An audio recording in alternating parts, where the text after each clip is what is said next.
PMC ప్రేక్షకులకి నమస్కారం. మనం ఎందరో మహానుభావులతో ఎన్నో విషయాలపైన మనం చర్చ చేసుకుంటున్నాం. ఆ విషయాలపైన వారితో కులంకషంగా తెలుసుకొని అనేక విషయాలను మనం తెలుసుకుంటున్నాం. అవి ఆధ్యాత్మికంగా కావచ్చు, సైంటిఫికల్గా కావచ్చు, అలాగే ఆధ్యాత్మికంగా ఉన్నటువంటి మన సనాతన ధర్మానికి సంబంధించినవి కావచ్చు. ఇప్పుడు మనం సజ్జన సాంగత్యం చేయబోతుంది రాజేష్ నాయుడు గారు. వారు హెచ్సిఎల్ కంపెనీలో ఒక మేనేజర్ స్థాయిలో ఉండి వారు ఒక గోశాలను నడుపుతున్నారు. వారు చాలా దేశాల్లో ఈ యొక్క గోమాత గురించి చాలా రీసెర్చ్ చేసి అనేక విషయాలని వారు సేకరించి వారు అప్లికేషన్ ద్వారా చేస్తున్నారు. వారు ఎడ్యుకేషన్లో చాలా హై పొజిషన్లో ఉన్నారు. వారి వైఫ్ కూడా చాలా హై ఎడ్యుకేషన్ బ్యాక్గ్రౌండ్ నుంచి వచ్చి చివరికి ఆవిడ ఈ కార్పొరేట్ జాబ్ను కూడా వదిలేసి గోశాలను చూసుకుంటూ ఉన్నారు. కాబట్టి అట్లాంటి వ్యక్తితో మనం సజ్జన సాంగత్యం చేయడం అటు ప్రాక్టికల్గా అలాగే ఆధ్యాత్మికంగా ఇటు సేవా మార్గం పరంగా అన్ని రకాలుగా సంపూర్ణ వ్యక్తి వారితో సజ్జన సాంగత్యం చేద్దాం. నమస్కారం సార్. నమస్కారం సార్. మీరు ఒక హెచ్సిఎల్ కంపెనీలో ఒక మేనేజర్ స్థాయిలో ఉన్నారు. అసలుకి ఈ యొక్క ఆవు పైన ఈ యొక్క ఆధ్యాత్మిక పైన ఒక రీసెర్చ్ అనేది ఎలా చేయాలనిపించింది? మీ జర్నీ ఎట్లా స్టార్ట్ అయింది సార్? ఆవు గురించి మాట్లాడాలంటే ఆవు చరిత్ర కూడా తెలియాలి, మనిషి చరిత్ర కూడా తెలియాలి. నేను నా study something around 7 years back start చేశాను. ఆవు గురించి, వ్యవసాయం గురించి, ఇండియన్ సాంప్రదాయాల గురించి, వీటి గురించి స్టడీ స్టార్ట్ చేశాను. సో అందులో ముఖ్యంగా స్టడీ చేసింది ఏంటంటే తెలుసుకుంది DNA mapping study. DNA mapping study, మనిషి యొక్క jeans, okay, DNA mapping study. So ప్రపంచంలో ఒక పెద్ద రీసెర్చ్ జరిగింది. మొదటి మనిషి ఎక్కడ పుట్టాడు, అతనితో పాటు ఏ జీవరాశులు పుట్టినాయి, అవి ఎలా ప్రయాణించినాయి అని ఒక స్టడీ జరిగింది. ఇప్పటి వరకు కనుక్కున్న అత్యంత పురాతనమైన మనిషి డిఎన్ఏ ఆఫ్రికా ఖండంలో పుట్టింది. ఆ తర్వాత కనపడిన సెకండ్ ఓల్డెస్ట్ అంటే అతి పురాతనమైన డిఎన్ఏ ఇండియాలో దొరికింది. జియోలాజికల్గా మనం అబ్జర్వ్ చేస్తే ఒకప్పుడు భారతదేశం ఆఫ్రికా ఖండంతో అతుక్కొని ఉండేది. అక్కడి నుంచి విడిపోయి ఆసియా ఖండానికి గుద్దుకొని హిమాలయాలు ఏర్పడి ఇక్కడ భారతదేశం ఏర్పడింది. సో దీన్ని బట్టి ఈ డిఎన్ఏ మ్యాపింగ్ చేశారు సైంటిస్టులు. మ్యాపింగ్ చేస్తే మొదటి మనిషి అక్కడ, ఆ తర్వాత మనిషి ఇండియాలో ఉన్నారు. ఆఫ్రికాలో దొరికిన డిఎన్ఏ ప్రపంచంలో ఎటువైపు ట్రావెల్ చేయలేదు, కానీ ఇండియాలో పుట్టిన డిఎన్ఏ అన్ని చోట్లకి ట్రావెల్ చేసింది. ప్రపంచం మొత్తానికి ఆ డిఎన్ఏ మ్యాప్ చేసుకుంటూ వెళ్తే మనకు కనపడుతుంది. దీన్ని బట్టి మనకేమర్థమవుతుంది, మనిషి పుట్టింది ఆఫ్రికా ఖండంలో, ఒకప్పుడు భారతదేశం దానిలో అతుక్కొని ఉండేది. జియోగ్రఫికల్ మూమెంట్స్ ద్వారా ఇలా వచ్చింది. మనిషి జాతి అనేది ప్రథమంగా ఇటు వచ్చి భారతదేశంలో ఉంది, ఇక్కడ పుట్టారని తెలుస్తుంది. దీనికి సైంటిఫిక్ ఆధారాలతో మన డిఎన్ఏ మ్యాపింగ్ స్టడీ ఎవరైనా చదివితే వాళ్ళకి అర్థమైపోద్ది. దీనితో పాటు 2 అదనపు డిఎన్ఏలు కనపడ్డాయి మనకి. ఒకటి ఆవు, 2 ఎలుక. ఎలుక కూడా oldest DNA, one of the oldest DNA. Okay, దీని మ్యాపింగ్ స్టడీ చేస్తుంటే మనిషితో పాటు అది ప్రయాణించింది. అంటే మనం అడవుల్లో సంచార జీవులుగా ఉన్నప్పుడు, అంటే హంటర్ గ్యాదరర్స్, అంటే వేటాడి ఫుడ్ సంపాదించుకునే స్థాయి నుంచి ఒక గుంపుగా చేరి ఒక చోట స్థిరపడాలి అంటే వ్యవసాయం కావాలి. వ్యవసాయం దేంతో సాధ్యం? ఆ రోజుల్లో ఆవుతో సాధ్యం. సో మనిషి జాతి పురోగతికి, మనిషి జాతి అభ్యున్నతికి, ఒక చోట స్థిరపడటానికి, ఒక గుంపుగా, ఒక జాతిగా, ఒక సంస్కృతిగా ఎదగటానికి ఉపయోగపడింది ఏంటి? ఆవు ఎద్దు తీసుకోవచ్చు మీరు. ధాన్యం ఎక్కడ ఉంటే అక్కడ ఎలుక ఉంటుంది. దీన్ని బట్టి మనకి ఈరోజు మనం ఈ స్థితికి కారణం ఎవరండి? ఆవు. Simple study. ఓకే, అందుకే మన సనాతన ధర్మంలో గోవుని మాతగా పోల్చారు.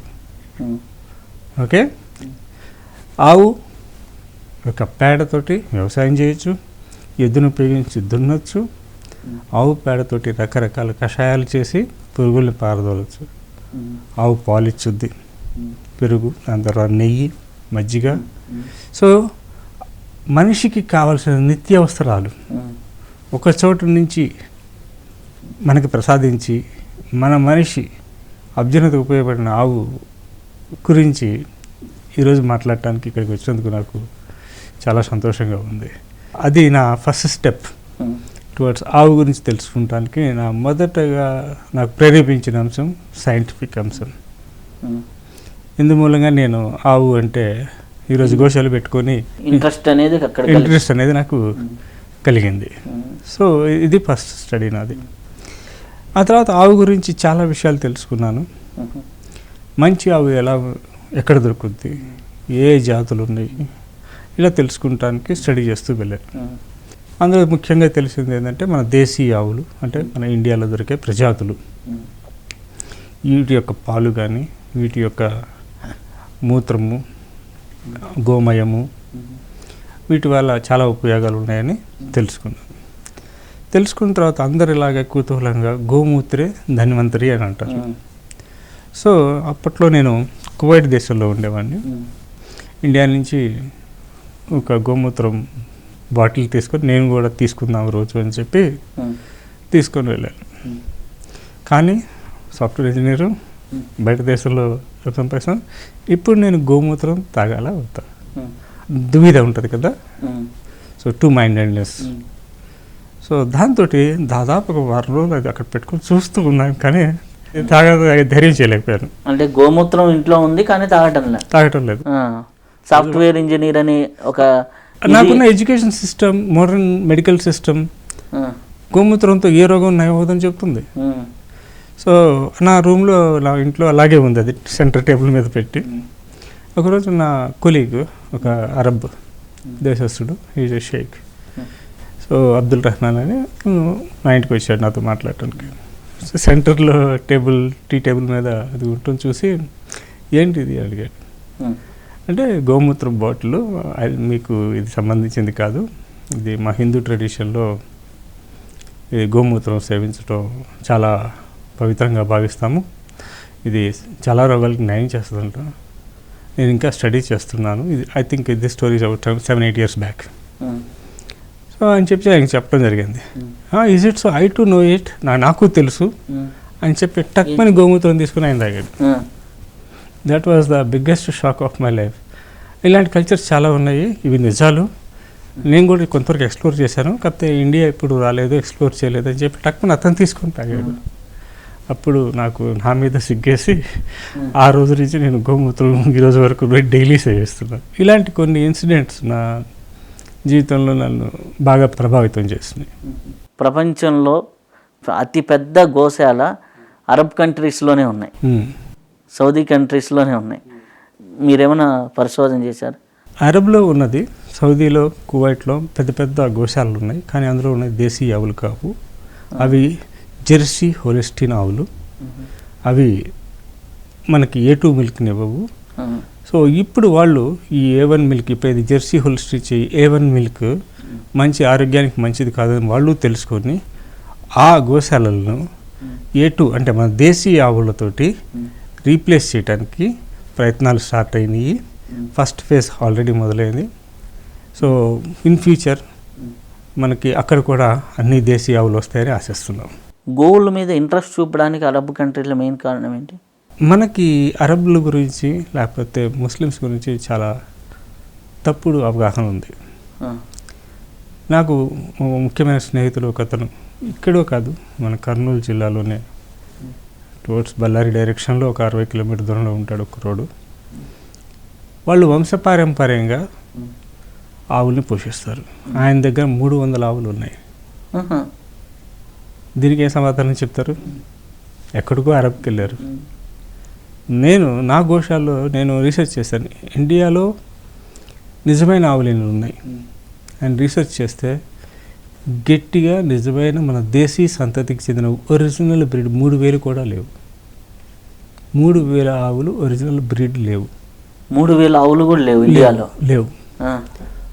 ఒరిజినల్ బ్రీడ్ కోసం నేను దాదాపు 2-3 ఏళ్ళు తిరిగాను. ఒరిజినల్ బ్రీడ్ కోసం నాకు ఎక్కడా దొరకలేదు. అంటే దొరికిన చోట నా అందుబాటు ధరలో లేదు. ఇండియాలో ఉన్నాయి కానీ దొరికిన చోట నా అందుబాటు ధరలో లేదు.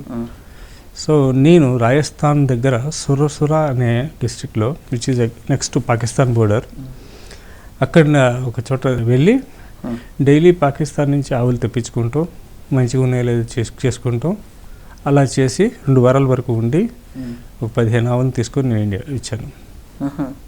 మరి పాకిస్తాన్ దగ్గర ఒరిజినల్ ఆవులు, అది వార్ జోన్ అవటం మూలాన వెటర్నరీ మెడికల్ సైన్స్ అక్కడికి వెళ్ళలేకపోయింది. అక్కడ ప్యూర్ బ్రీడ్స్ ఉన్నాయి. అక్కడ ముస్లిమ్స్ వాళ్ళ జీవనాధారం ఆవులు పోషించడం. ఇక్కడ పాకిస్తాన్లో నేను తీసుకొచ్చిన ఆవులు పాకిస్తాన్ బోర్డర్ నుంచి పట్టుకొచ్చాను. పాకిస్తాన్ బార్డర్ నుంచి ఒరిజినల్ బ్రీడ్ ఉన్నటువంటి ఆవులని మీరు 15 ఆవులు పట్టుకొని వచ్చాను. మనకి వాళ్ళ వైపు ఉన్న మన దృక్పథం కరెక్ట్ కాదు.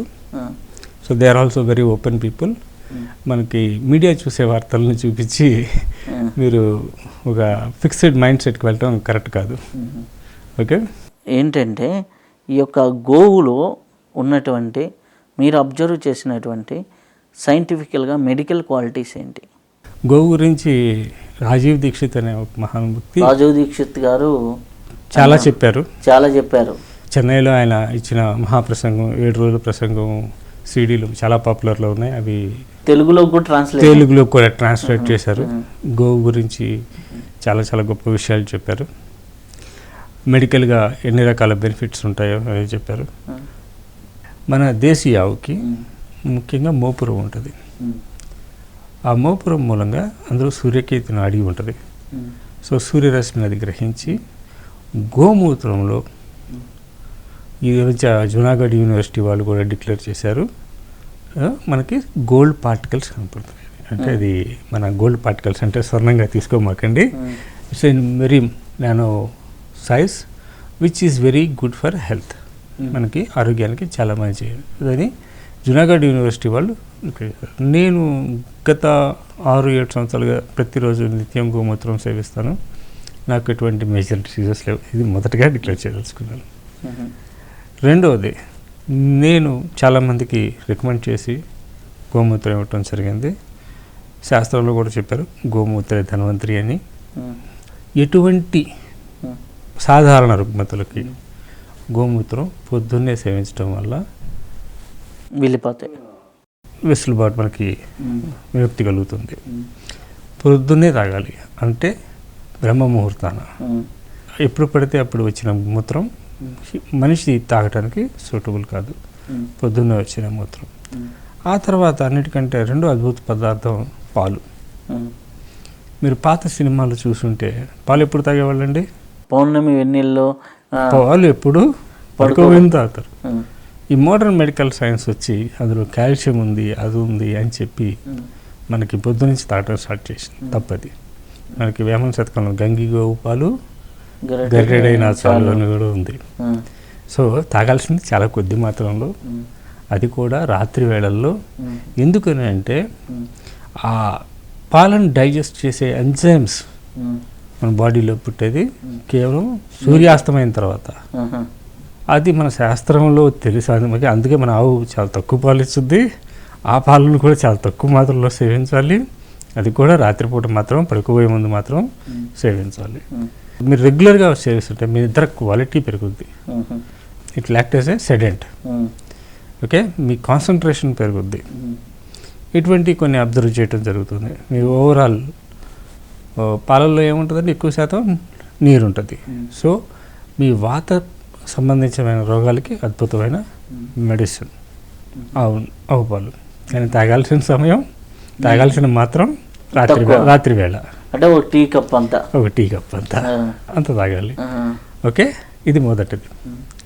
గోమూత్రం గురించి చెప్పుకున్నాం. ఆవు పేడ వ్యవసాయంలో ఎంత విశిష్టత ఉందో అందరికీ తెలిసిందే. పాలేకర్ గారు దాన్ని బాగా విస్తృతంగా ప్రచారం చేశారు. అంతేకాదు, పర్టికులర్ వైద్యం, కొన్ని వైద్యాలలో మనకి అది వాడతారు. ఓకే, సో ఫర్ ఎగ్జాంపుల్ చెప్పాలి అంటే మీకు పంచగవ్య తీర్థం అంటారు. పంచగవ్యలు, ఆవు యొక్క పంచగవ్యలు ఏంటండి?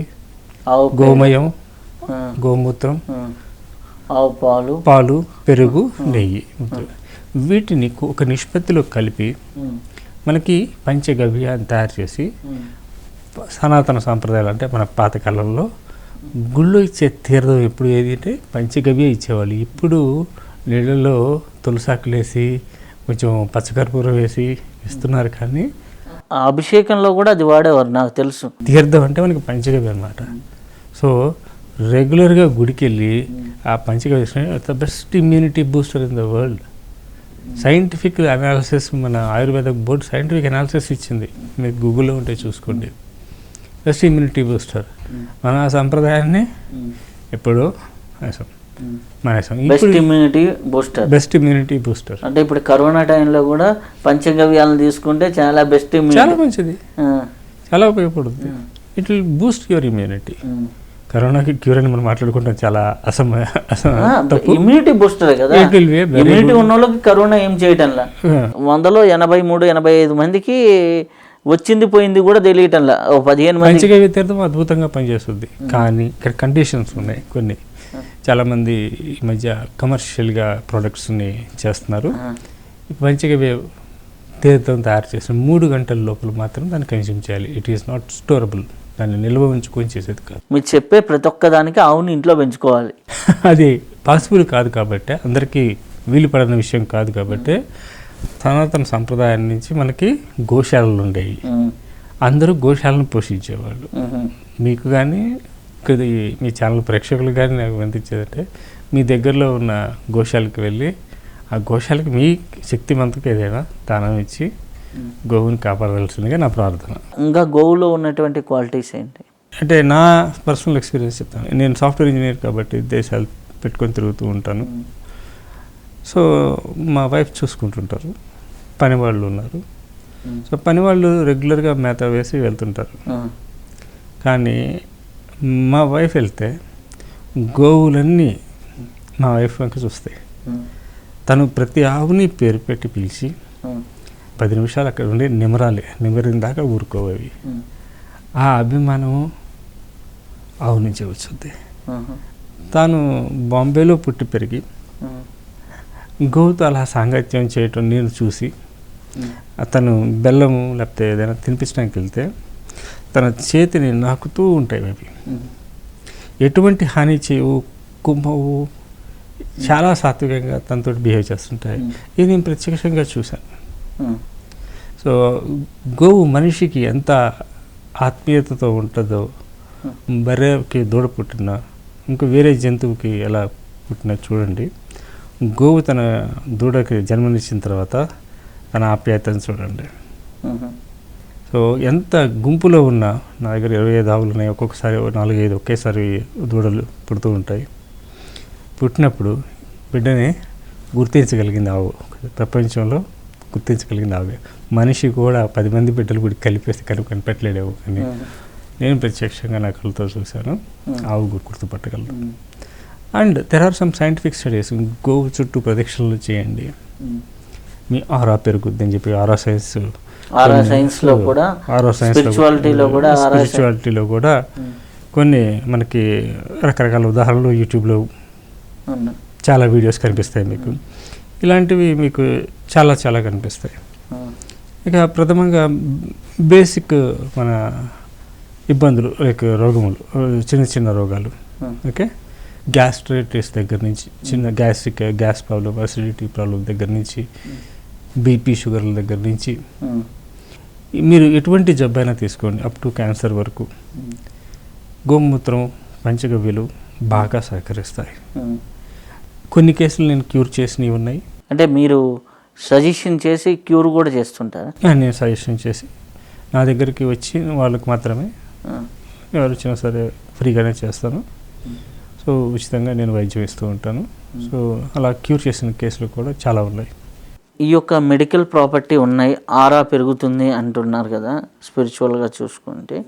అయితే మనకి ఈ యొక్క నాకున్న ఒక ఎక్స్పీరియన్స్ గోవు మీద, రీసెంట్గా నా దగ్గర నేను ఆస్ట్రాలజీ ప్రాక్టీస్ చేస్తుంటాను కదా, ఒక ఆస్ట్రాలజీ క్లయింట్ వచ్చాడు. క్లయింట్ వచ్చి నేను జాతకం చూసినప్పుడు నీకు బీపీ షుగర్ ఖచ్చితంగా ఉండాలి అన్న. ఖచ్చితంగా నాకు లేవండి అన్నాడు. ఈ డేట్ ఆఫ్ బర్త్ నీది కాదన్న. లేదు అంటే నాకు కనిపించిన ప్రాపర్టీస్ ప్రకారం ఆయన ఇంట్లో 3 గోవుల్ని నడి ఇంట్లో కట్టేసుకొని ఉంటాడంట. ఎప్పుడు కూడా ఉదయాన్నే గోమూత్రం తాగుతాడంట. అంటే నాకు అనిపించింది గోమూత్రం తాగుతూ గోవులతో ఉన్నోడికి అంటే నాకు కూడా అంటే స్టడీలో కొత్త ఇన్వెన్షన్ లాగా అనిపించింది. కొంతమంది ఇది మూఢనమ్మకం అనొచ్చు. కామధేనువు అంటారు, మీ కోరికలన్నింటినీ తీర్చుద్ది అని అంటారు. నా వ్యక్తిగత ఎక్స్పీరియన్స్ కూడా, అనుభవం కూడా అలాగే ఉంది. నేను మొదటి 2 ఆవులను తీసుకొచ్చినప్పుడు నా ఆర్థిక పరిస్థితి చాలా దారుణంగా ఉండేది. నేను అప్పు చేసి తీసుకొచ్చాను. ఆ తర్వాత 2 ఆవుల తర్వాత నాకు ఈ రోజు వరకు అర్థం కాని ప్రశ్న ఒక్కటే ఏంటంటే, నాకు ఎక్కడి నుంచి డబ్బులు వస్తున్నాయి? నాకు ఎవరు డొనేషన్ ఎవరు? కేవలం నా స్వార్జితంతో నేను నా గోశాల నడపాలి. 2 ఆవుల దగ్గర నుంచి ఇప్పుడు 25 ఆవులను పోషించే స్థితికి వచ్చాను. ఎక్కడి నుంచి వస్తున్నాయో నాకైతే అర్థం కాదు. టైంకి డబ్బులు వచ్చేస్తాయి. అంతా నా స్వార్జితమే. 25 ఆవులు గోవు ద్వారా, గో ప్రోడక్ట్స్ ద్వారా వస్తున్నట్టు లేదు. నేనేమి చేయట్లేదు. ఎవరైనా ఎప్పుడైనా నన్ను స్పెసిఫిక్గా అడిగితే నాకు ప్రాసెస్ చేసి కొంచెం ఈ ప్రోడక్ట్ ఇవ్వండి అని నా దగ్గరకు వచ్చిన కస్టమర్ అయితే ఆ 1-2 ప్రాబబ్లీ నేను 5-6 ఏళ్లలో ఒక 7-8 సార్లు తయారు చేస్తుంటా గో ప్రోడక్ట్స్. ఏది 7-8 మందికి లేకపోతే 7-8 ట్రిప్స్ కొంచెం బల్క్లో చేస్తుంటాను. ఇది 5-6 ఏళ్ళు అంటే సంవత్సరానికి ఒకసారి చొప్పున చేస్తుంటాను. కానీ నాకు వేరే విధాలుగా ఆర్థికంగా చాలా కలిసి వస్తుంది. నాట్ ఓన్లీ ఆర్థికంగా కలిసి రావడం కాదు, గోవు ఉండటం వల్ల ఇంట్లో ఎటువంటి టెన్షన్స్ లేవు, ఆరోగ్య సమస్యలు లేవు. సో ఇది నా వ్యక్తిగత అనుభవం. కానీ గోవుని పోషించాలంటే అంత సులభమైన పద్ధతిగా ఈజీ కాదు. సో దానికి కొంచెం డెడికేషన్ కావాలి. గోవు గురించి సంపూర్ణమైన నాలెడ్జ్ ఉండాలి. కమర్షియల్గా అంటే మన ఇప్పుడు డైరీ ఫామ్గా లేకపోతే గో ఉత్పత్తులుగా చేసుకోవడానికి ఆవులు పెంచుకుందామంటే అది వర్కౌట్ అవ్వదు. గోవును మనం పూజించాలి.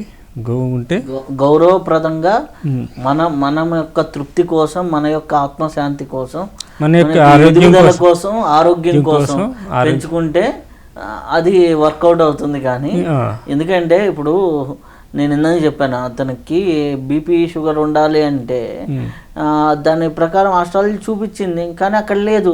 ఎందుకు లేదంటే 3 గోవులు ఇంట్లో కట్టుకున్నాను అంటాడు. 3 గోవులు కట్టుకుంటే ఎట్లా పోతుందన్న? కానీ సార్ నాకు ఏం తెలియదు సార్. మా తాత నేర్పిండు గోవుల మధ్యలో పండుకోవడం అంట. గోవులు పాక ఇటు అటు కట్టుకుంటాడు, గోవుల మధ్యలో పండుకున్న పెళ్ళి అయిన దగ్గర నుంచి ఆయన అదే చెప్తున్నాడంట. 20 ఏట నుంచి ఇప్పుడు 60 ఏట వచ్చింది. చూడ్డానికి 40 ఇయర్స్ లాగే ఉంటాడు లుక్ లైక్. కానీ ఆయనకి పెద్ద నాలెడ్జ్ లేదు. ఇప్పుడు మీరు చెప్పినట్టు గోవు ఈ బ్రీడ్ ఆ బ్రీడ్ అనే నాలెడ్జ్ ఏమీ లేదు.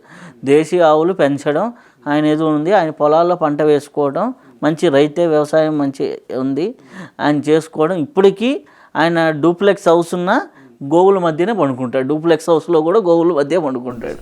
గోవుల అరుపు లేకపోతే ఆయనకి నిద్ర పట్టదంట. లేదండి, మీకు నిజమైన సంకల్పం ఉంటే అన్నీ వచ్చేస్తాయండి.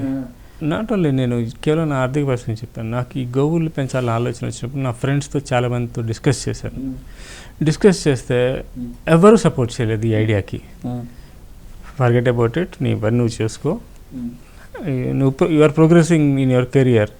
నీ కెరియర్లో నువ్వు ప్రోగ్రెస్ అవుతున్నప్పుడు ఇప్పుడు మానేళ్ళి గోవులు ఇవన్నీ పట్టుకుంటావు, అది వర్కౌట్ అవ్వదు అని నాకు చాలామంది ఇంక్లూడింగ్ మా తల్లిదండ్రులు కూడా చాలా డిస్కస్ చేశారు. నాది వ్యవసాయ కుటుంబం కాదు నాది.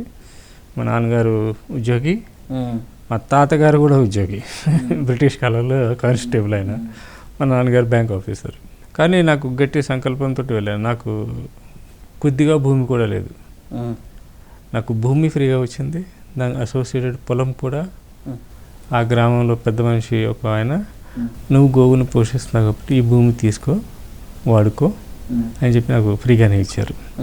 సో మన సంకల్పం గట్టిదైతే గోవును పెంచవచ్చు.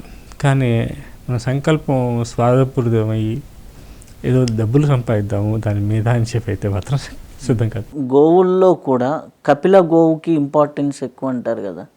అది నల్ల ఆవు అంటారు, కపిలవర్ణం అని అంటారు. సో మనకి ఇక్కడ పుంగనూరు అని చెప్పి ఒక ఆవు ఉంది ఇక్కడ. పొంగనూరు చిన్న చిన్న హైట్లో ఉంటుంది. చిన్న హైట్లో ఉంటుంది. పుంగనూరు అని ఇంకోటి ఉంటుంది. కేరళలో ఇంకా పొట్టి ఆవు ఇంకొక జాతి ఉంది, నాకు పేరు గుర్తు రావట్లేదు ఇప్పుడు. కేరళలో ఇంకొక జాతి ఉంది. సో ఈ పొట్టి జాతి ఆవులు, ఈవెన్ కపిల ఒరిజినల్ కపిల కూడా అంత హైట్ ఉండదు మీకు. ఇప్పుడు మనం చూస్తున్న ఈ ఆవులు ఇందాక మీకు చెప్పాను, ఒరిజినల్ బ్రీడ్స్ ఓన్లీ 3000 మట్టుకే ఉన్నాయి, చాలా వరకు అంతరించిపోయినాయి అని చెప్పాను. బ్రెజిల్ వాళ్ళు మన ఒంగోలు జాతి, మన గిరి జాతిని తీసుకెళ్ళి వాళ్ళ దేశంలో పోషిస్తారు. నేను బ్రెజిల్ వెళ్ళి కూడా కొంచెం రీసెర్చ్ చేయడం జరిగింది. వాళ్ళు ఇక్కడ తీసుకెళ్ళిన మన ఒక గిరిజాతి ఆవుకి కాంస్య విగ్రహం కట్టించారు.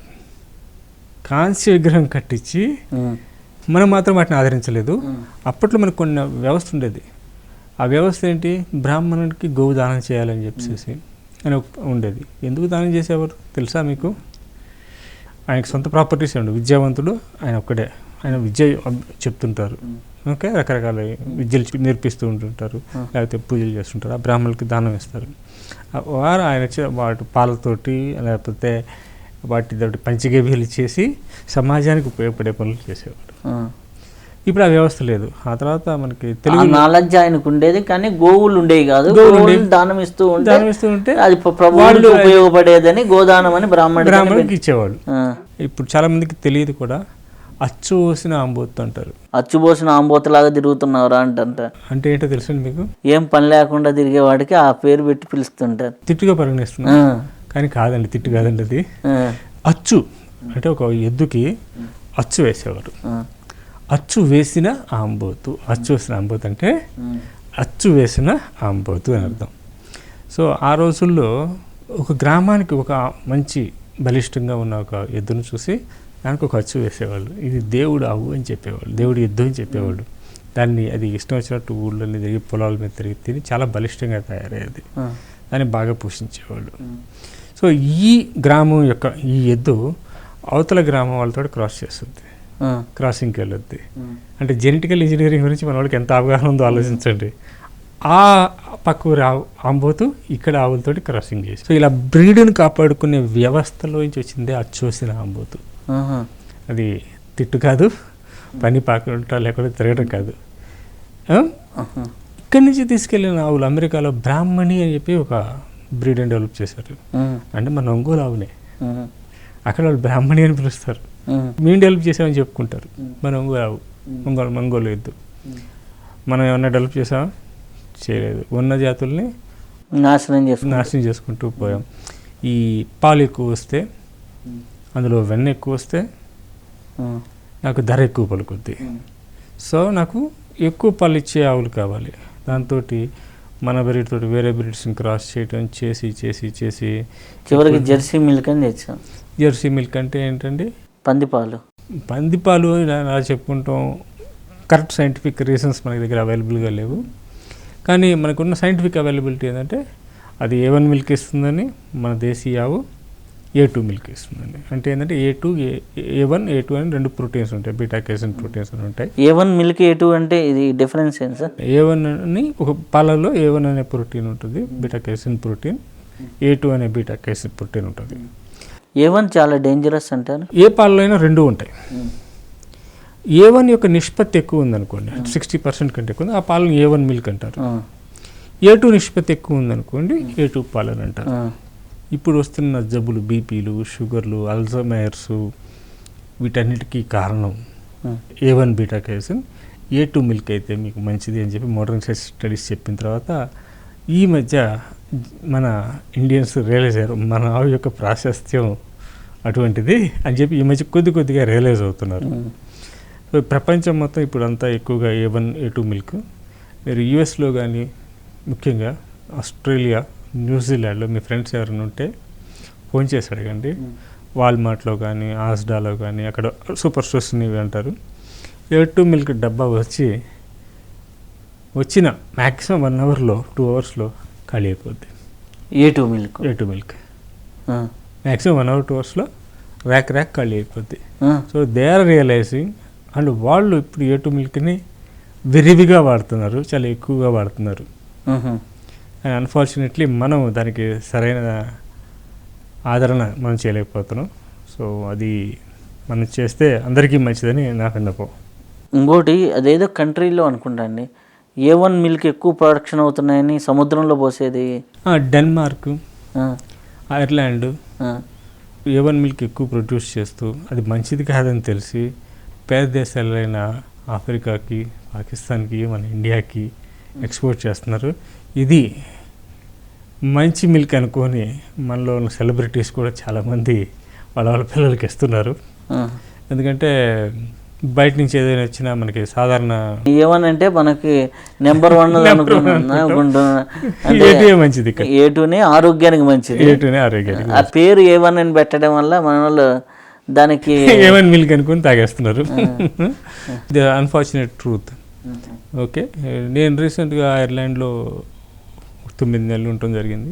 ఐర్లాండ్లో అక్కడ వాళ్ళు పెంచే విధానం, నేను ఈవెన్ మిడిల్ ఈస్ట్లో అంటే కువైట్, సౌదీలో ఉండటం జరిగింది. అలా మొత్తం మీద మీరు ఎన్ని కంట్రీలు తిరిగారు సార్? చాలానే తిరిగానండి. సో అక్కడ వాళ్ళు పెంచే విధానం చూశాను. వాళ్ళు విపరీతమైన ఫీడ్ ఇచ్చి ఒక ఆవుకి వాళ్ళు హయ్యెస్ట్ మిల్క్ ప్రొడక్షన్ తీస్తారు. తీసి ఇచ్చిన తర్వాత ఒక 4 years తర్వాత దాని లివరు, ప్యాంక్రియాస్ చెడిపోతాయి. ఆ తర్వాత వాళ్ళు కల్లింగ్ పంపించేస్తారు. సో వాళ్ళు మ్యాక్సిమం ప్రొడక్షన్ 3-4 years తీస్తారు. తీసిన తర్వాత ఆ ఆవుతో వాళ్ళకి పని అయిపోద్ది, ఆ తర్వాత కల్లింగ్కి వెళ్ళిపోద్ది. కానీ మన ఆవు అండి 15 ఏళ్ళు, 20 ఏళ్ళు, 25 ఏళ్ళు. మన యావరేజ్ ప్రొడక్షన్ చూసుకుంటే మన ఆవు ఎక్కువ బెనిఫిట్స్ వస్తుంది, A2 మిల్క్ ఇస్తుంది, ఎక్కువ రోజులు బతుకుద్ది, ఎక్కువ దూడల్ని కట్టది, ఓవరాల్ పాపులేషన్ పెంచుద్ది. కానీ మన ప్రస్తుత సమాజం ఏంటంటే ఇమ్మీడియట్, క్విక్, ఏదైనా క్విక్గా కావాలి. అది అన్ఫార్చునేట్లీ కూడా రోగాలు వస్తున్నాయి కదా. అది అలాగే వస్తున్నాయి, మనకి రోగాలు కూడా క్విక్గానే వస్తున్నాయి.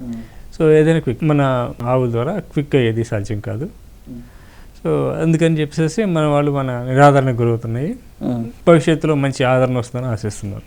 పొంగనూరు ఇట్లా చెప్పుకుంటూ వచ్చారు కదా, పొంగనూరు గిరి ఆవులు, గిరి జాతి ఆవులు, అలాగే ఒంగోలు జాతి, ఇట్లా ఎన్ని జాతులు ఉన్నాయి సార్ ఇండియన్ సాంప్రదాయ జాతులు? కొన్ని వేల రకాల జాతులు ఉండే అంటండి ఒకప్పుడు. ప్రస్తుతానికి ఒక 26 జాతులు మనం గుర్తించగలుగుతున్నాము. ఇంకా మనకు తెలియని ఎన్ని ఉన్నాయో మనకు తెలియదు. ప్రస్తుతానికి ఒక 26 జాతులు గుర్తించగలుగుతున్నాం. ఈ జాతి మంచిదా, ఈ జాతి చెడు అనేది ఏమీ లేదు. మన ఇండియన్ జాతుల్లో ఆ ప్రాంతానికి సూటబుల్ అయ్యి గిరిజాతి ఆవు మన తెలంగాణ, ఆంధ్ర ప్రాంతంలో సూటబుల్ కాదు. అదే మన ఒంగోలు ఆవును తీసుకెళ్ళి రాజస్థాన్లో, గుజరాత్లో పెడితే అది సూటబుల్ కాదు. అక్కడ థాపార్కర్ అని, గిర్ అని, అక్కడ ఒరిస్సాలో కొన్ని బ్రీడ్స్ ఉంటాయి, కేరళలో కొన్ని బ్రీడ్స్ ఉంటాయి. కేరళ నుంచి వచ్చిందే మీరు ఇందాక మాట్లాడిన కపిలగు, కేరళ నుంచే వచ్చింది ఆ బ్రీడ్.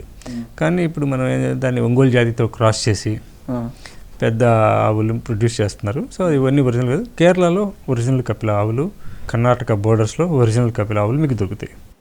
చాలా కాస్ట్లీ ఉంటాయి కదా.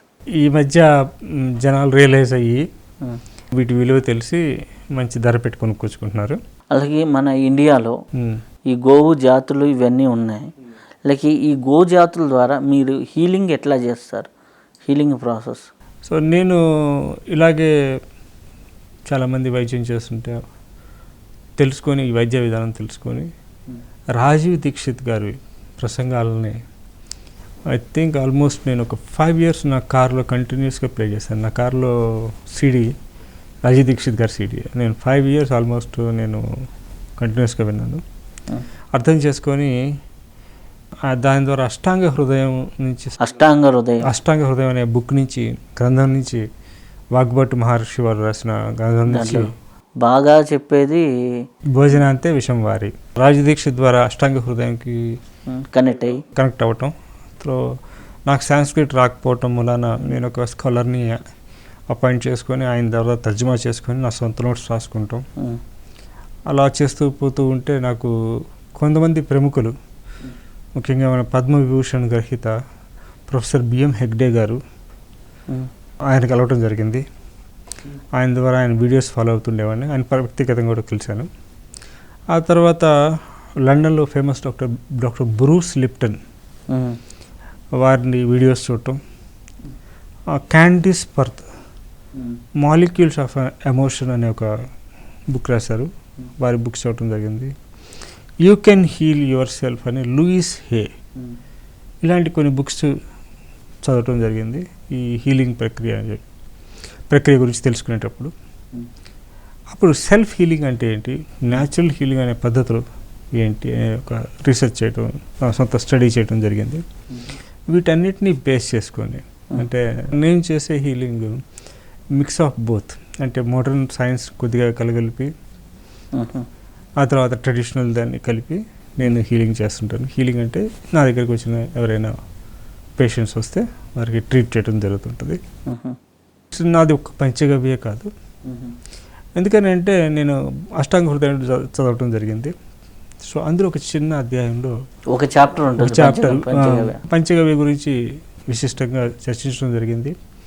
కొన్ని రకాల మెడిసిన్స్లో పంచగవ్యలను వాడటానికి చాలా విస్తృతంగా వాగ్భట్ మహర్షి వాళ్ళు చెప్పడం జరిగింది. So for every disease in the world panchagavya is not a solution, but panchagavya can cure many of the diseases.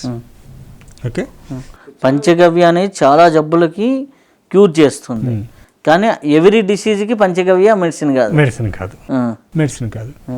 వీటన్నిటిని క్రోడీకరించి నేను చేసేదానిలో యూనిట్ మనం మన లైఫ్ స్టైల్ని చేంజ్ చేసుకోవాలి. మనం లైఫ్ స్టైల్ని చేంజ్ చేసుకోకుండా ఎటువంటి హీలింగ్కి వెళ్ళినా పంచగవ్యకి వెళ్ళండి. ఈ మధ్య రకరకాల హీలింగ్స్ వచ్చినాయి, కప్పింగ్ మెథడ్ అని వచ్చింది, లేకపోతే అక్యుప్రెషర్ అని వచ్చింది, స్కాల్ప్ అక్యుప్రెషర్ వచ్చింది, రెగ్యులర్ థెరపీ అని వచ్చినాయి. ఇట్లా రకరకాల థెరపీస్ ఉన్నాయి ప్రపంచంలో. వేటికి వెళ్ళినా కూడా అన్లెస్ అంటిల్ మనం మన లైఫ్ స్టైల్ చేంజ్ చేయకపోతే రోగాలు వస్తాయి. This is first thing. Second thing life style మార్చాలంటే లైఫ్ స్టైల్ మార్చుకోవాల్సింది. మీరు ఇందాక అడిగారు భోజనాంతే విషం వారి అంటే భోజన అనంతరం నీరు తాగటం విషంతో సమానం అని చెప్పి సింపుల్గా చెప్పారు. ఇది రాజీవ్ దీక్షిత్ గారు చెప్పారు. వాగ్భట్టాచార్యులు అష్టాంగ హృదయంలో చెప్పింది రాజీవ్ దీక్షిత్ గారు బాగా ప్రాచుర్యం చేశారు. రాజీవ్ దీక్షిత్ గారు ఇంకో మాట కూడా చెప్పారు. ఏం చెప్పారు, భోజనానికి ముందు 40 నిమిషాల నుంచి భోజనం చేసేటప్పుడు భోజనం చేసిన తర్వాత గంటన్నర వరకు నీరు తీసుకోకూడదని చెప్పారు. నీరు తాగే ప్రక్రియ కూడా చెప్పారు. సిప్ తీసుకోండి, పుక్కిలించండి, మింగండి. ఎప్పుడు నీళ్ళు తాగినా గటగట తాగకూడదు. మీరు సిప్ తీసుకోవాలి, పుక్కిలించాలి, మింగాలి. భోజనానికి ముందు 40 నిమిషాల నుంచి భోజనం చేసేటప్పుడు భోజనం చేసేసిన తర్వాత గంటన్నర వరకు నీరు తాగకూడదు. ఎందుకని చెప్పారు ఇలా అనేది నా ప్రశ్న. ఎందుకంటే అది జలతత్వం, జఠరాగ్ని అనేది దానికి ఎప్పుడైతే వాటర్ తాగుతామో జఠరాగ్ని చల్లారిపోతుంది. జఠరాగ్ని చల్లారిపోయినప్పుడు ఆటోమేటిక్గా అన్నం అరగాలి అంటే అగ్ని కావాలి, అది అవిషు కావాలి అంటే ఎనర్జీ ఫామ్ అవ్వాలి అంటే అగ్ని కావాలి. మనం ఏం చేస్తున్నాం, ముందరనే నీళ్ళు పోసి చల్లారితే అంటే మన పొట్టలో ఎవరైనా మంట పెడుతున్నారండి. మంట కాదు, అగ్ని అంటే ఏంటి మరి? యాసిడ్స్ లివర్ రిలీజ్ చేసే యాసిడ్స్ పలచబడితే అన్నం డైజెస్ట్ కాదు, అప్పుడు కుళ్ళిపోతుంది కదా అని చెప్పారు. అది ఇంతవరకు ఆగిపోయింది మన స్టడీ. నేను ఇంకా ప్రశ్నించుకుంటూ వెళ్ళేవాడిని. మన హ్యూమన్ బాడీకి ప్రతిరోజు 4 to 5.5 లీటర్స్ అంటే బాడీ తత్వాన్ని బట్టి సెలైవా కావాలి, అంటే మన ఉమ్మి కావాలి. హ్యూమన్ బాడీకి మనిషి యొక్క ప్రకృతిని బట్టి ఒక 4 to 5.5 లీటర్స్ సెలైవా. ఆ సెలైవా జనరేట్ చేసే ప్రక్రియ ఏంటి? నోట్లో సెలైవా జనరేట్ అవుతుంది. అందుకనే ఒక సిప్ తీసుకోవాలి, పుక్కిలిస్తే ఏమవుతుంది, more saliva will be generated, లోపలికి వెళ్ళదు. రెండో ప్రక్రియ ఏంటి సెలైవా జనరేట్ చేయడానికి? భోజనం చేయడం. ఈరోజు మనం ఎలా చేస్తున్నాం భోజనం? టక 10 నిమిషాలు భోజనం చేస్తున్నాం, వెళ్ళిపోతున్నాం. మనం తింటలేదు, మింగుతున్నాం. సో రాజేష్ గారు ఇంకో పాట చెప్తారు, ప్రతి ముద్దని మీకు ఎన్ని దంతాలు అయితే ఉన్నాయో, ఎన్ని పళ్ళు అయితే ఉన్నాయో 32 సార్లు నవలాలి. 32 సార్లు నవిలితే ఏం జరుగుతుందండి? నోట్లోనే జ్యూస్ అవుతుంది. More saliva will get generated. Saliva is the most alkaline substance. So ఎప్పుడైతే ఎవరైతే 4 నుంచి 5.5 లీటర్లు వాళ్ళ బాడీ తత్వాన్ని బట్టి సలైవా నోట్లోకి తీసుకుంటారో, ఇదే 2 ప్రక్రియలు. ప్రపంచంలో ఏ వెయిట్ లాస్ ప్రోగ్రామ్కి వెళ్ళక్కలేదు, ఆటోమేటిక్గా వెయిట్ లాస్ అయిపోతారు. ప్రపంచంలో ఏ డాక్టర్ యొక్క అవసరం ఉండదు.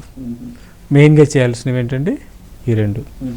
మీరు యూట్యూబ్లో ఒక వీడియో ఉంటుంది, ఆర్ మాధవన్ ఉన్న సినిమా స్టార్ ఉన్నారు కదండి, R Madhavan is IIT graduate. ఆయన ఒకసారి కోస్టరికాలోనో పెరూలోనో ఒక ఇట్లాగే మనకి ఆశ్రమాల్లాగా ఉండే అక్కడికి వెళ్ళారు. అక్కడికి వెళ్ళి లైఫ్ స్టైల్ గురించి వీటి గురించి ఒక ఆశ్రమంలో చేరారు. అక్కడ వాళ్ళకి చాలా మంచి డబ్బులు ఇచ్చి ఆయన వెళ్ళారు. వెళ్ళిన తర్వాత చిన్న చిన్న బ్రెడ్ ముక్కలు ఇచ్చి ఇదే మీ బ్రేక్ఫాస్ట్ అన్నారు. మాధవ నాకు చాలా కోపం వచ్చింది. ఏంటిది ఇంత డబ్బులు ఇచ్చారు, పొద్దునే కనీసం ఒక ఆమ్లెట్ కానీ ఎగ్ కానీ లేకపోతే అట్లీస్ట్ ఫ్రూట్ జ్యూసెస్ కానీ వెజిటేరియన్ అనుకుంటే ఏమీ లేవు, బ్రెడ్ ముక్కలు ఇచ్చి చీజ్ ఇచ్చేసేసి తినేసేయండి అని అంటారు. అది కూడా చిన్న బ్రెడ్ ముక్క. How can I survive with this? నేను ఎలా బతకగలను వీటితోటి? మధ్యాహ్నం మెనూలో కూడా అలాగే అక్కడ ప్రకృతి బట్టి వాళ్ళ బ్రెడ్లు చీజ్లు ఇచ్చారు, వెజిటబుల్స్. అది నేను ఇది కనీసం నా స్నాక్ కూడా సరిపోదు, దీంతో నేను ఎలా గడపాలి అన్నమాట. ఆ తర్వాత వాళ్ళ గురువుగారు వచ్చి మీరేమీ చేయొద్దు, నాకు ఇది సరిపోదంటే మీరు కంగారు పడకండి, మీకు కావాల్సినంత ఇస్తాం, కాకపోతే మీరు పెట్టుకునే ప్రతి ముద్దని ఆస్వాదిస్తూ మెల్లగా నములుతూ మీ నోట్లోనే జ్యూస్ చేస్తూ తినండి అన్నారు. ఒక్క పని చేసి పెట్టండి, మీకు కావాల్సినంత ఫుడ్ ఇస్తాను అంటే వాళ్ళు ఆ బ్రెడ్ ముక్క తినలేకపోయారు. ఎందుకని? అంత సెలవా జనరేట్ అయ్యి, అంటే ఆ చిన్న బ్రెడ్ ముక్కతోటి మనం బతకచ్చు. మనం అవసరానికి మించిన భోజనం చేస్తాం, సరిగ్గా తినం, సరిగ్గా డైజెస్ట్ చేయం. మన నోట్లోనే సగం డైజెషన్ అయిపోవాలి, సలైవా మిక్స్ అవ్వాలి. And this is the first point. Second point, ఆ గురువు గారు మేము ఇవన్నీ నేర్చుకుంది ఇండియా దగ్గర నుంచి, మీరు వచ్చి మళ్ళీ నాగరికతకి వచ్చారు అని అడిగారు. ఆయన మాధవన్ గారు యూట్యూబ్లో ఈ వీడియో పెట్టినా మనం వాటికి అర్థం చేసుకోం. It's unfortunate thing. Second experience one which I have is one I was in Japan.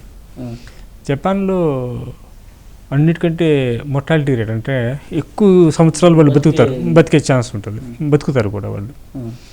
వెళ్తే అక్కడ ఒక తెలిసిన ఆయన్ని, ఒక గురువు గారిని పట్టుకొని నేను వెళ్ళటం జరిగింది. అక్కడ బౌద్ధ ఆరామాలు ఉంటాయి. అక్కడ చిన్న చిన్న పిల్లలు కూర్చొని యోగా చేస్తున్నారు. నాకున్న మితిమిడి కొద్ది జ్ఞానంతో, సార్ పిల్లలు యోగా చేస్తున్నారు, పిల్లలు యోగా చేయకూడదు కదా, వాళ్ళు ఆడుకోవాలి కదా. కరెక్టే, మరి పిల్లలు అక్కడ కూర్చొని చేస్తుంది ఏంటండి అని. వాళ్ళు ఏమీ చేయట్లేదు, జస్ట్ బ్రీతింగ్ ప్రాక్టీస్ చేస్తున్నారు. That was the biggest lesson. ప్రపంచం మొత్తానికి బ్రీతింగ్ గురించి చెప్పింది మనం. ఆ చిన్నపిల్లలు మొదట నేర్చుకోవాల్సిన పాఠం బ్రీతింగ్. మనం మన పిల్లలకు చెప్తున్నామండి ఈరోజు. ప్రపంచానికి మొట్టమొదటి ప్రాణాయామం అని చెప్పేసి ఒక శాస్త్రాన్ని చెప్పింది భారతదేశం. జపాన్లో వాళ్ళు రిలీజియస్గా పాటిస్తున్నారు. హౌ టు బ్రీత్ అనేది మొదటి పాఠంగా పిల్లలకు నేర్పుతున్నారు. హౌ టు బ్రీత్ అనే మొదటి పాఠం, అంటే ఎల్కేజీ. అక్కడ పిల్లలు కూర్చొని Buddhist monks how to breathe అనేది ప్రాక్టీస్ చేస్తున్నారు.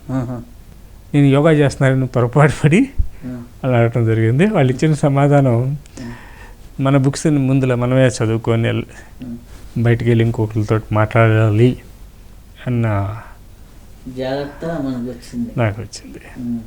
And second thing what I observed in Japan is, gas trouble వచ్చిందని లేకపోతే జ్వరం వచ్చిందని చెప్పేసి వెళ్తే ఒక్క ట్యాబ్లెట్ ఇవ్వరు వాళ్ళు. తెలుగు ప్రొఫెసర్ గారు ఒక ఆయన పరిచయం అయ్యారు. ఆయనతోటి నేను ఎవరి దగ్గర అయితే ఈ మూలికల గురించి లేకపోతే ఈ హెర్బల్ ట్రీట్మెంట్స్ గురించి నేర్చుకుంటానికి వెళ్ళాను, ఆయనని అడగడం జరిగింది. అడిగితే ఎందుక జ్వరానికి ఏం కావాలి, సినమన్ చాలు. సినమన్ అంటే దాల్చిన చెక్క. ఇది కూడా మేము ఇండియా నుంచి నేర్చుకున్నాం. దాల్చిన చెక్క, తులసి ఉంటే మనం జ్వరాన్ని క్యూర్ చేయొచ్చు, దీనికి ఎందుకు ట్యాబ్లెట్ కావాలి అని అడిగారు. దాల్చిన చెక్కతో జ్వరం తగ్గుతుందా? దాల్చిన చెక్క, తులసి. మీరు దాల్చిన చెక్క అంటే మీరు ఇప్పుడు మార్కెట్లో దొరికే చెక్క కదా, రౌండ్గా ఉంటుంది. దాల్చిన చెక్క 1 టీ స్పూన్ తీసుకోండి, 4 తులసాకులు వేయండి, కషాయం చేసుకోండి, తాగండి. మీకు జ్వరం పొద్దున్న సాయం తాగుంటే 3 సార్లు 4 సార్లు కూడా తాగొచ్చు. మీకు 2 రోజులు జ్వరం తగ్గుద్ది. సింపుల్. కానీ ఈరోజు ఇది ప్రపంచానికి తెలియజెప్పింది ఎవరు? ఇండియా. మనం ఈరోజు జ్వరానికి ఏం వాడాలండి? పారాసిటమాల్. అది మిమ్మల్ని కాదు, చదువుకోనోళ్ళు ఎవరు అడిగినా కూడా చెప్తారు, ఏదో చెబుతూ ఉంటారు. నాకు జ్వరం వచ్చింది, నాకు పారాసిటమాల్ కావాలని మనమే వెళ్ళి మెడికల్ షాప్ అని అడుగుతాం. అంత ఎడ్యుకేటెడ్ మనం. అంటే మనం ఆలోచించాం. మన ఎడ్యుకేషన్ సిస్టమ్ ఏంటంటే మనల్ని జ్వరం వచ్చిందా అంటే పారాసిటమాల్ అన్న విషయం నాకు తెలియని వాళ్ళు ఉంటారేమో, అన్ఎడ్యుకేటెడ్ కూడా తెలుసు. కానీ చిన్న చిన్న జ్వరాలకి సింపుల్గా సిన్నమన్ అంటే దాల్చిన చెక్క 2-4 తులసి ఆకులు, అందుకే ప్రతి ఇంట్లో తులసి ఉండేది. చిన్న చిన్న జ్వరాలకి. జలుబు దగ్గు వస్తే ఏం చేయాలండి? వేడి నీళ్ళు ఎంత వేడైతే నువ్వు తాగలవో ఒక 2 గ్లాసులు నీళ్ళు తాగండి ఫస్ట్. పోతే చిన్న జలుబు దగ్గులు పోతాయి. చిన్న జలుబు వేడి నీళ్ళతో పోతాయి. దీనికి మందులు ఏమి ఎక్కర్లేదు. కానీ విక్స్ అని లేకపోతే ఇంకోటని ఎన్ని మెడిసిన్స్ తెలుసండి మీకే జలుబుకి? చాలా ఉన్నాయి. కానీ మన మెడిసిన్ వాళ్ళు ఫాలో అయ్యేది ఇది. అందుకే వాళ్ళు అంత హెల్తీగా ఉంటారు, అంత లాంగ్ ఉంటారు. వాళ్ళు ఒబీస్ కూడా ఉంటారు, వాళ్ళు లావు ఉండరు. ఎందుకని లావు ఉండరు వాళ్ళు తెలుసా మీకు? సూప్స్. ప్రపంచానికి సూప్స్ తెలియజేసింది మనం. సూప్స్ అంటే కషాయాలు. రకరకాల కషాయాలు రోజు మొత్తంలో ఫ్రీక్వెంట్గా తీసుకుంటూ ఉంటారు. అందుకే వాళ్ళు ఒబీసుకుంటారు. అది కూడా కషాయం ఎందుకని చేయాలి? కషాయం వేడిగా ఉంటుంది, అందుకని ఒక్కసారిగా తాగలేము. కొద్దిగా సిప్ చేసుకుంటాం, నోట్లో నుంచి మోర్ సెలైవా జనరేట్ అవుద్ది, లోపలికి వెళ్ళొద్ది. కషాయం యొక్క మెయిన్ కాన్సెప్ట్ ఏంటంటే సెలైవా. మళ్ళీ అగైన్ కొద్దిగా సిప్ చేసుకుంటాం, నోట్లోకి వెళ్ళొద్ది. ఇవన్నీ యాక్చువల్గా ఎవరు నేర్పారండి ప్రపంచానికి? కానీ నేను మాత్రం వాళ్ళ దగ్గర చేసుకొచ్చాను. సో దీనికి మనం గర్వపడాలా సిగ్గుపడాలా అనేది మీరే చెప్పండి. ఖచ్చితంగా సిగ్గుపడాల్సింది. ఇట్లాంటివి చాలా చిన్న ప్రక్రియలు ఉన్నాయి. మీరు పాతకాలంలో చూస్తే నీరు త్రాగటం, ఇలా దోసెట్లో పెట్టుకొని ఇలా తాగేవాళ్ళు తెలుసా మీకు? తెలుసు. ఎందుకనండి? నేను పల్లెటూరులో పుట్టాను కాబట్టి బావిల్లో కానీ ఇట్లా తాగేవాళ్ళు. అదొకటి గొంతు కూర్చొని తాగేవాళ్ళు, ఉంగోని లేకపోతే కూర్చొని తాగేవాళ్ళు. ఏ పొజిషన్లో తాగేవాళ్ళు? యాక్టింగ్ పొజిషన్లో తాగేవాళ్ళు. ఎందుకని? దానికి ఏదో టెక్నాలజీ అయితే ఉంది. మీరు ఇట్లా తాగుతున్నప్పుడు ఒక్కసారిగా నీళ్ళు ఎట్లా కొద్దిగా వెళ్తాయి. వెళ్ళినప్పుడు కూడా మూతి యొక్క అప్పర్ పార్ట్లో తగులుతూ వెళ్తాయి. నీరు కానీ ఆహారం కానీ మూతి యొక్క అప్పర్ పార్ట్లో తగలంగానే ఏమవుతుందండి? మోర్ సెలైవా జనరేట్ అవుతుంది. సెలైవాకి అంత ఇంపార్టెన్స్ ఉంది. అంతే. స్క్వాటింగ్ పొజిషన్లో ఎందుకు కూర్చునేవాళ్ళు? ఎక్కువ నీరు తాగబోతున్నారు కాబట్టి. మామూలుగా ఎప్పుడు నీరు తాగినా కింద కూర్చొని తినాలి. బౌద్ధులందరూ కింద కూర్చొని తింటారు. మనం ఎందుకు కింద కూర్చోవాలి? నాభి దగ్గర సెంటర్ ఆఫ్ గ్రావిటీ ఏర్పడుతుంది. సెంటర్ ఆఫ్ గ్రావిటీ ఏర్పడంగానే ఆ చుట్టుపక్కల స్ప్లీన్ కానీ, ప్యాంక్రియాస్ కానీ, లివర్ కానీ, స్టమక్లో జనరేట్ అయ్యే యాసిడ్స్ కానీ అన్నీ కాన్సన్ట్రేటెడ్గా ఉంటాయి. కాన్సన్ట్రేటెడ్ ఉంటే మనం తిన్న ఆహారం మిక్స్ అవుద్ది. మిక్స్ అయిన తర్వాత బ్లడ్ తీసుకెళ్ళి వేరియస్ పార్ట్స్లో డిస్ట్రిబ్యూట్ చేస్తుంది. అన్నిటికీ కరెక్ట్ అయిన పోస్చర్ ఏంటంటే కూర్చొని తినాలి, కూర్చొని తాగాలి. ఇవి చాలా సింపుల్ కాన్సెప్ట్స్. ఇట్లా ఇవే కాదు, ఇంకా చాలా కాన్సెప్ట్స్ మన భారతీయ సంస్కృతిలో ఉన్నాయి. అన్ఫార్చునేట్లీ నేను బయట నుంచి నేర్చుకోవచ్చాను. అది మన ఎన్ని కాన్సెప్ట్స్ ఉన్నాయి సార్ మన దగ్గర?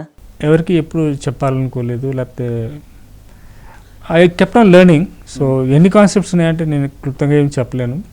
ఇలా చాలా కాన్సెప్ట్స్ ఉంటాయి. క్లుప్తంగా ఎన్ని ఉన్నాయి అని చెప్పడం చాలా కష్టం. వాగ్భట్లో 7,000 పైన సూత్రాలు రాశారు. అందులో కొన్నిటిని మాత్రమే చర్చించుకోగలం. ఇలా కొన్ని టెక్నిక్స్ లైక్ మనకి ముద్రా శాస్త్రం ఉంది. మీరు particularly Buddhist countries like China నుంచి అటు వెళ్ళారనుకోండి, ఈ బుద్ధుడు రకరకాల ముద్రలు వేసి కనిపిస్తారు. And they religiously practice those mudras. వాళ్ళు రిలీజియస్గా ప్రాక్టీస్ చేస్తారు. ప్రాక్టీస్ చేస్తుంటే వాళ్ళకి రకరకాల డిసీజెస్ క్యూర్ అవుతుంటాయి. మనకి ముద్రా సైన్స్ గురించి ఎంతమంది తెలుసు అండి? ఇక్కడ చాలా తక్కువ మంది తెలుసు. అవగాహన ఉంది చాలా తక్కువ మంది. నేను కొంతమంది పేషెంట్స్ చదువుతున్నా, చిన్న ముద్ర నేను వేసాను, అయినా నాకు షుగర్ తగ్గలేదు. ముద్ర వేయటం అంటే జస్ట్ ముద్ర వేయటం కాదు, ముద్ర వేసేటప్పుడు కొంచెం కాన్సన్ట్రేషన్ చేయాలి. ఓకే, మైండ్ వేరే చోటు ఉండి మనం ఇక్కడ ముద్రలు వేసుకొని కూర్చుంటే పని కాదు. So Mudra science it's again a separate branch of science. So మనకి ఈ ముద్రలు ఏంటి, యోగాలు ఏంటి, తినే విధానం ఏంటి, రకరకాల హెర్బ్స్ ఏంటి, మెడిటేషన్ ఏంటి, ఇందాక మీరు మాట్లాడుతున్నప్పుడు స్పిరిచువల్ అని అన్నారు. స్పిరిచువల్ అంటే బ్రత్ నుంచి అది ఎట్లా అసలుకి ఒకసారి చెప్పండి. స్పిరిట్ అంటే ఏం లేదండి, స్పిరిచువల్ అనే పదం స్పిరిట్ దగ్గర నుంచి వచ్చింది. స్పిరిట్స్ కాదు. స్పిరిట్స్ అంటే ఏంటండి, దెయ్యాలు. మీకు స్పిరిట్స్ అంటే దెయ్యాలు కాదు, మీకు బాటిల్ మార్కెట్లో దొరికే బాటిల్, ఆల్కహాల్ బాటిల్ స్పిరిట్స్ అంటే. ఓకే, స్పిరిట్ అంటే పైరస్ అనే వర్డ్ ఫ్రమ్ లాటిన్, బ్రీత్ అనే పదం నుంచి వచ్చింది. బ్రీత్ అనే పదం నుంచి స్పిరిచువాలిటీ వచ్చింది. అంటే బ్రీత్ ఎడ్యుకేషనే real spirituality. Real spirituality, real meditation. Breath spiritual అనేది ఏ క్రిస్టియానిటీకో, ఏ ఇస్లాంకో, లేకపోతే ఇక హిందూయిజంకో సంబంధించింది కాదు. అఫ్కోర్స్ మన హిందూయిజం కాదు, మన సనాతన ధర్మం. సో ప్రతి ఈ స్పిరిచువల్ అనే పదం ఎక్కడ నుంచి వచ్చిందండి, బ్రీత్ అనేది వచ్చింది. Breathing is the first science we need to learn. అది మొదటి పాఠం అవ్వాలి. అన్ఫార్చునేట్లీ మనం చెప్పలేం. ఇంకా గట్టిగా చెప్పాలి అంటే ఈ మధ్య ఈ కమర్షియల్ వాళ్ళు బాల యోగా అని పిల్లలకి కూడా యోగా నేర్పలేదు. పిల్లలకి యోగా నేర్పకూడదు, బ్రీతింగ్ నేర్పాలి, ఆడుకోవాలి వాళ్ళు. That is there exercise, that is there yoga. పిల్లలకి రైట్ బ్రీతింగ్ నేర్పి రైట్ టెక్నాలజీ నేర్పితే చాలు. 7 years లోపల నేర్పించి వదిలేస్తే చాలు. రైట్ ఎరువు వేసేసి మొక్కని వదిలేస్తే ఇంకా ఆటోమేటిక్గా ఇంకా అది మహావృక్షం అవుతుంది. అంతే. మనం ఏం చేస్తున్నాం, క్వైట్ ఆపోజిట్ చేస్తాం. ఆపోజిట్ చేస్తాం. క్వైట్ ఆపోజిట్ చేస్తాం. వాడు 15 ఏళ్ళకల్లా వచ్చేసరికి వాడికి ఏం చేయాలో అర్థం కాక 20 ఏళ్ళకి ఒత్తిడి వచ్చేసి సైకలాజికల్ ప్రాబ్లమ్స్ వచ్చేసి మొత్తం రివర్స్ బ్రీతింగ్. మనం గుంజిళ్ళు ఎందుకు తీసేవాళ్ళో తెలుసండి మీకు? Left brain right brain balancing. ఇట్లా మనం దీన్ని అమెరికాలో బ్రెయిన్ యోగా అని $1,000 $2,000కి కోర్సులు ఉన్నాయి. నేను ఏందా అని చూసా ఒకసారి. బింగిల్ తీయటం, ఈ రెండు ఇట్లా పట్టుకోవడం వల్ల లెఫ్ట్ రైట్ బ్యాలెన్సింగ్ అవుతుంది. ఈరోజు మన పేరెంట్స్ స్కూల్కి వెళ్ళి గుంజీళ్ళు తీస్తే ఆ టీచర్స్ మీద కంప్లైంట్ ఇచ్చి ప్రాబబ్లీ వాళ్ళ మీద చిన్న సరిగా చదువు రాలేదు అంటే వాడికి టీచరు బింగిల్ తీయమనేవాళ్ళు. బింగిల్ తీయమంటే right brain left brain balance అయ్యేది, చదువు వచ్చేది. ఈ చెవులో అయితే ఇటు వచ్చుద్ది, ఈ చెవులో అయితే ఇటు బ్రెయిన్ యాక్టివేట్ అవుతుంది. Simple technique. వాళ్ళు కింద కూర్చున్నప్పుడు బలవంతంగా దీని మీద ప్రెజర్ పడుతుంది, పైకి లేవాలంటే ప్రెజర్ పడుతుంది, తెలియకుండానే లాగుతారు. సో దీన్ని ఆకు ప్రెజర్ అంటారా, యోగా అంటారా, లేకపోతే ఏమంటారు? There are many things like ఇలాంటివి చాలా ఉన్నాయి. ఈ ఎడ్యుకేషన్ సిస్టమ్ని మనం లేటెస్ట్ జనరేషన్కి ఇవ్వాలి. అన్ఫార్చునేట్లీ మనం ఇప్పుడు ఏంటంటే చాలా చోట్లకి నేను కాలేజెస్కి వెళ్ళి సెమినార్స్ ఇస్తుంటాను. నేను ఇన్ఫ్యాక్ట్ నా ఐటీ ఇండస్ట్రీలో పిల్లలతో ఇంటరాక్ట్ అవుతుంటాను. కొత్తగా వచ్చే జనరేషన్స్ నాతోటి మాట్లాడుతూ ఉంటారు. What do you want to do after engineering అంటే జాబ్ అంటారు. మా అబ్బాయి అక్కడ చేస్తున్నాడు, ఇంత జీతం వస్తుంది. సో ఏ ఎడ్యుకేషన్ సిస్టమ్ అయితే బ్రిటిష్ వాళ్ళ దగ్గర క్లర్కుల కోసం ఇంట్రడ్యూస్ చేశారో మన భారతదేశంలో ఇప్పటికీ అదే ఫాలో అయ్యి ఇంకొక పెద్ద క్లర్క్ తయారవుతున్నాడు. పెద్ద బానిస అనుకోవచ్చు. అంటే సిస్టమేటిక్ బానిసలను తయారు చేసేది నేటి ఎడ్యుకేషన్ సిస్టమ్. ఎడ్యుకేషన్ సిస్టమ్ మంచి క్లర్కుల్ని, మంచి గుమస్తాలని తయారు చేసి ఈ ఎడ్యుకేషన్ సిస్టంలో ఎప్పుడు రాజుగా తయారవ్వడు. ఏ ఫర్ బి ఫర్ అంటారు కదా. A for Apple. యాపిల్ కాకుండా ఇంకోటి ఎందుకు కాకపోదు? ఎందుకని యాపిల్ అన్నారు? ఈ ప్రపంచంలో 90% or 99% ఏ ఫర్ అంటే యాపిల్ అంటారు. ఎందుకని ఆస్పరాగస్ ఎందుకు కాకూడదు? ఎయిర్పోర్ట్ ఎందుకు కాకూడదు? ఎయిర్ప్లేన్ ఎందుకు కాకూడదు? ఎందుకని యాపిల్ అన్నారు మీరు? నేను ఈ బానిస్ ఎడ్యుకేషనల్ సిస్టంలో చదువుకొని బానిస్ లాగా అంటే ఏంటంటే ఒక రొటీన్ జాబ్స్, రిపిటేటివ్ జాబ్స్ చేయడానికి మనకి ఎడ్యుకేషన్ సిస్టమ్ ఉంది. ఈ ఎడ్యుకేషన్ సిస్టంలో చదువుకొని ఏ ఫర్ అంటే యాపిలే. స్కూల్ ఎడ్యుకేషన్ వచ్చింది కాబట్టి మంచి అనమాట. ఇప్పుడు ఈయన ఎలక్షన్కి మంచి క్యాంపెయిన్ చేస్తుంటాడు, ఆయన పేరేదో ఉంది, మన ప్రశాంత్ కిషోర్ని ఒక ఇంటర్వ్యూ చేసినప్పుడు నరేంద్ర మోడీ ఈ దేశ ప్రధాని కావడానికి కారణం ఏంటంటే ఆయన స్కూల్కి వెళ్ళి రెగ్యులర్గా చదువుకోలేదు కాబట్టి అని ఫస్ట్ ఆన్సర్ అంట. ప్రయారిటీ రెగ్యులర్గా చదువుకోలేదు కాబట్టి ఆయన మైండ్ రెగ్యులర్గా అంటే గుమస్తాలాగా కాకుండా రాజులాగా థింక్ చేసింది. అలాగే కింది స్థాయి నుంచి RSSలో పనిచేసి మొత్తం భారతదేశం యొక్క భౌతిక స్వరూపాన్ని స్టడీ చేయడం 2వ రీజన్. 3వ రీజన్ వచ్చేసి కార్యకర్తగా పనిచేసి ఎదగటం 3వ రీజన్. ఇట్లా 4-5 రీజన్స్ చెప్తాడనమాట. సో దాంట్లో ఫస్ట్ ప్రయారిటీ చేసింది స్కూల్ ఎడ్యుకేషన్కి వెళ్ళకపోవటం అనేసి. Perfectly correct. నేను ఐ రిగ్రెట్, నేను ఎందుకు చదువుకున్నాను ఈరోజు బాధపడుతుంటాను. ఫర్ ఎగ్జాంపుల్ మీకు ఇప్పుడు దాకా మీరు నన్ను క్వశ్చన్లు వేశారు కదా, నేను ఇప్పుడు మిమ్మల్ని క్వశ్చన్లు వేస్తాను, హానెస్ట్గా సమాధానం చెప్పండి. a+b² ఫార్ములా ఏంటో తెలుసండి? a² + b² + 2ab. Thank you. E = mc² కరెక్టేనా? E = mc² కరెక్ట్ కాదని నాకు తెలుసు. అది కరెక్టా కాదా? ఈరోజు మన పాఠ్యపుస్తకాల్లో ఏముంది? E = mc². కాదని ఎందుకు అంటున్నారు? ఎలా అంటున్నారు? sin θ cos θ చదువుకున్నారా? బాగా చదువుకున్నారా? పైథాగరస్ థియరం తెలుసా? పైథాగరస్ అంతవరకే ఉన్నాడు, ఎన్నో స్పిరిచువల్ ఫార్ములాలు వదిలేసి. లేదు, నేను ఈ క్వశ్చన్ ఎందుకు అడిగానంటే, నేను ఒక సాఫ్ట్వేర్ ఇంజనీర్గా పనిచేస్తున్నాను. ఈ ఫార్ములాలు a+b² E mc² ఏమన్నా ఉపయోగపడ్డాయా మీకు? నాకైతే ఉపయోగపడలేదు. నా జీవితంలో ఉపయోగపడలే. ఎందుకు చదువుకున్నామండి? కాస్ తీటాలు సైన్ తీటాలు ఎక్కడ ఉపయోగపడవు. కాకపోతే a+b² ఫార్ములా ఉపయోగపడిందా? E mc² ఫార్ములా ఉపయోగపడిందా? ఎందుకు చదువుకున్నామండి మనం? మన పాఠ్యపుస్తకాలు ఎందుకు ఉన్నాయి? E mc² కాదనేది different concept. Solid state physics నుంచి క్వాంటమ్ ఫిజిక్స్ వచ్చేసింది. ఫిజిక్స్ వచ్చి అది కాదని ప్రూవ్ చేసింది. కానీ మన పాఠ్యపుస్తకాలు ఏం చదువుకుంటున్నాం? ఇప్పటికీ E mc². అది ఎందుకు చదువుకుంటున్నాం? ఇలాంటి ఎడ్యుకేషన్ సిస్టంలో ఉన్న మనకు వచ్చే థాట్స్ బానిసలాగా రాకపోతే ఎలా వస్తాయండి? మనకి సంస్కృతంలో ఒక చిన్న పదం ఉంది, పరిప్రశ్న అని. అంటే ఏంటండి, మనం గురువుగారితో ప్రశ్న వేసేటప్పుడు స్కూల్లో ఎడ్యుకేషన్లో వాళ్ళకి ఫస్ట్ నేర్పే పాఠం ప్రశ్నించాలి. ప్రశ్న ఎలా వేయాలి? వినమ్రంతో, గౌరవంతో వేయాలి. తెలుసుకోవాలని జిజ్ఞాసతో చేయాలి, ప్రశ్నించాలి. ప్రశ్న పరి అంటే పరివిధములుగా, అంటే నువ్వు ప్రశ్నించావంటే ఆ క్వశ్చన్కి మల్టిపుల్ డైరెక్షన్స్లో పరివిధములుగా ఆన్సర్ రాబట్టుకోగలగాలి. ఇది మనకు ఫస్ట్ నేర్పేవాళ్ళు. మనకు ఒకప్పుడు ప్రశ్నించడం ఎలా అనేది నేర్పేవాళ్ళు, తర్కశాస్త్రం అనేదాన్ని నేర్పేవాళ్ళు, తర్కించుకుంటాం ఎట్లా అనేది నేర్పేవాళ్ళు. ఇప్పుడు అవన్నీ లేవు. మనం క్వశ్చన్ చేయము. E = mc² ఎందుకు కాదని క్వశ్చన్ చేయం. a+b² ఎందుకు నేర్చుకుంటున్నామో మనకు తెలియదు, కానీ బట్టి కొట్టాలి, పరీక్షలో రాయాలి, లేదా నేను పాస్ కాను. సో ఈ నాన్ క్వశ్చనింగ్ ఎడ్యుకేషన్ సిస్టంలో నుంచి వచ్చి మనం బయటకు వచ్చి క్వశ్చనింగ్ ఎడ్యుకేషన్ సిస్టంలోకి రావాలి. క్వశ్చనింగ్ ఎడ్యుకేషన్ సిస్టంలోకి ఎప్పుడైతే వస్తామో మనకి ఆధ్యాత్మికత ఏంటి? ఇందాక మీరు అడిగారు యోగం అంటే ఏంటి అంటే కలయిక అన్నారు. దానికి మెడిటేషన్కి లింక్ ఏంటి అనేది సబ్జెక్ట్ చెప్పుకోవాలంటే చాలా పెద్ద కాన్సెప్ట్ అవుద్ది. అది ఇంకొకసారి చెప్పుకుందాం. మీతో డిస్కషన్ అనేది చాలా విషయాల్లో చాలా కోణాలు. ఎందుకంటే మీరు ఒక HCL కంపెనీలో సాఫ్ట్వేర్ ఇంజనీర్, ఒక కొవ్వు విధానం మీద, అలాగే లాట్ ఆఫ్ కంట్రీస్ మీరు ఇప్పుడు నాకు చెబుతూనే ఒక 30 కంట్రీలు పెళ్ళి చెప్పారు ఇంచుమించుగా.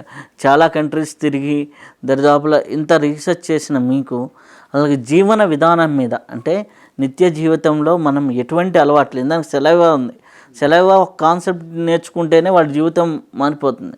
అలాగే నేను రఘుపతి గారితో నువ్వుల నూనె ఇంపార్టెన్స్ సింపుల్గా చెప్పాడు. అలాంటివి మన జీవితంలో అప్లై చేసుకోవడం వితౌట్ కాస్ట్, ఏ పల్లెటూరులో ఉన్నోడైనా పెట్టుకోవచ్చు. అలాంటి వాటి మీద దయచేసి మాకు ఈ జ్ఞానాన్ని మాకు అందిస్తే కొన్ని లక్షల మందికి చేర్చే బాధ్యత మేము తీసుకుంటాం. తప్పకుండా అండి, ఎనీ టైం మీరు పిలవండి, తప్పకుండా వస్తాను, తెలియజేస్తాను. ఈ అవకాశం ఇచ్చిన చాలా చాలా కృతజ్ఞతలు సార్. Thank you. ఇప్పటి వరకు అనేక విషయాలు, ఒక పక్క ఎడ్యుకేషన్ సిస్టమ్ గురించి కావచ్చు, కౌ గురించి కావచ్చు, మన జీవన విధానం గురించి కావచ్చు, జీవితంలో మనం మార్చుకోవాల్సిన విషయాల గురించి వారితో చర్చించడం జరిగింది. మరొక్క ఎపిసోడ్స్తో వారితో మరొక్కసారి కలుద్దాం.